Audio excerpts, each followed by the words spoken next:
इस वीडियो में हम देखने वाले जजर के बारे में, रूट के बारे में देखते हैं कि रूट को मल्टीप्लाई करें तो कैसे करते हैं, ऐड कैसे करते हैं। ठीक है, जिसको आता है बहुत अच्छी बात है, जिसको नहीं आता है वो देखिए, जिसको आता है वो भी देख सकते हैं। लेकिन इसके अंदर गलती क्या हो जाती है वो हम इसमें देखेंगे।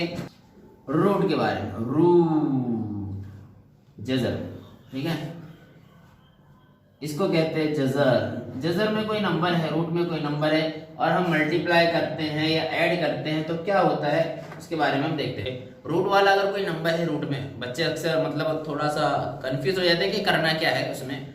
और रूट में अगर कोई नंबर है और उसको मल्टीप्लाई करना है किसी नंबर से या रूट वाले ही नंबर से, तो किसको किससे मल्टीप्लाई करेंगे, या फिर ऐड करना है तो किसको किससे ऐड करेंगे। ठीक है, वैसे आप पढ़ चुके हैं लेकिन हम ये बेसिक क्लास देख रहे हैं, मतलब बेसिक में जो कंफ्यूजन है वो दूर कर रहे हैं। तो देखते हैं रूट वाले नंबर को कि जब मल्टीप्लाई करते हैं तो क्या होता है। Root two into 3√3। जब हम मल्टीप्लाई करते हैं किसी दो रूट वाले नंबर को, जजर वाले नंबर को, तो इसमें बाहर वाले को बाहर वाले नंबर से मल्टीप्लाई करना होता है और अंदर वाले को अंदर वाले नंबर से मल्टीप्लाई करना होता है। बाहर वाले को बाहर वाले से, 3 × 2 6, 2 × 3 6, 6√6, यह आंसर रहेगा। ठीक है, मेथड सिर्फ आपने ध्यान में रखना है, मल्टीप्लाई कर रहे हैं बाहर वाले को बाहर वाले से ही करेंगे, अंदर वाले को अंदर वाले से ही करेंगे। अगर यहाँ पे ऐसे नंबर है 3 × √2, तो बाहर तो कोई नंबर नहीं है, कोई नंबर नहीं तो एक होता है, 1 1 = 1, एक को एक से मल्टीप्लाई करेंगे तो एक ही आएगा, और 3 2 = 6, तो बाहर 1 लिखने की जरूरत नहीं है। ठीक है, इस तरीके से इसको करना है। अब एक और नंबर लेते हैं, 3 × √2 × √2। ठीक है, मल्टीप्लाई की ही साइन ली हमने, लेकिन मेथड हमने ध्यान में रखना है कि बाहर वाले को बाहर वाले से मल्टीप्लाई करते हैं, अंदर वाले को अंदर वाले से मल्टीप्लाई करते हैं। 3 1 = 3, 2 × 2 4, 4 is the square of 2। 4 किसका स्क्वायर है, किसका मुरब्बा है, 2 का। तो कोई भी मुरब्बा कोई भी स्क्वायर नंबर रूट के अंदर नहीं रहता है, बाहर आके वो नंबर हो जाएगा जिसका वो स्क्वायर है, जिसका वो मुरब्बा है। तो ये 3 जैसा का वैसा रहेगा, इन दोनों के बीच में कोई साइन नहीं है, कोई अलामत नहीं है, मतलब मल्टीप्लाई होता है। और ये 4 किसका मुरब्बा है, किसका स्क्वायर है, 2 का, इसलिए बाहर आ जाएगा। 3 × 2 6, ये उसका आंसर रहेगा। अब देखते हैं ऐड करते हैं तो क्या होता है। ऐड 2√3 + 3√3। जब हम ऐड करेंगे, जमा करेंगे जजर वाले नंबर को, जजर वाले नंबर को हम जमा करेंगे तो याद रखिए जजर के अंदर जो नंबर है, रूट के अंदर जो नंबर है वो सेम होना चाहिए, तभी आप ऐड कर सकते हैं, नहीं तो आप ऐड नहीं कर सकते।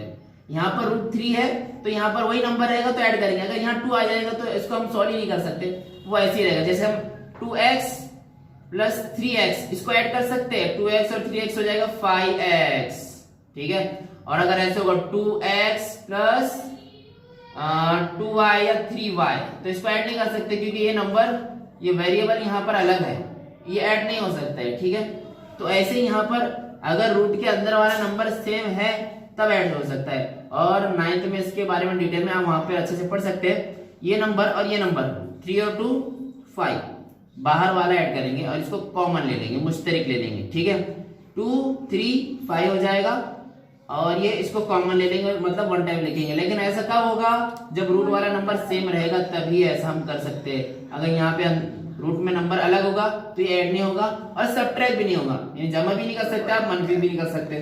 अब अगर माइनस होता 3√3 - 2√3, ये अंदर वाला नंबर सेम है इसमें, तो जमा भी कर सकते हैं आप, ऐड भी कर सकते हैं और माइनस भी कर सकते हैं। तो यहाँ पे माइनस हम कर सकते हैं क्योंकि अंदर वाला नंबर सेम है।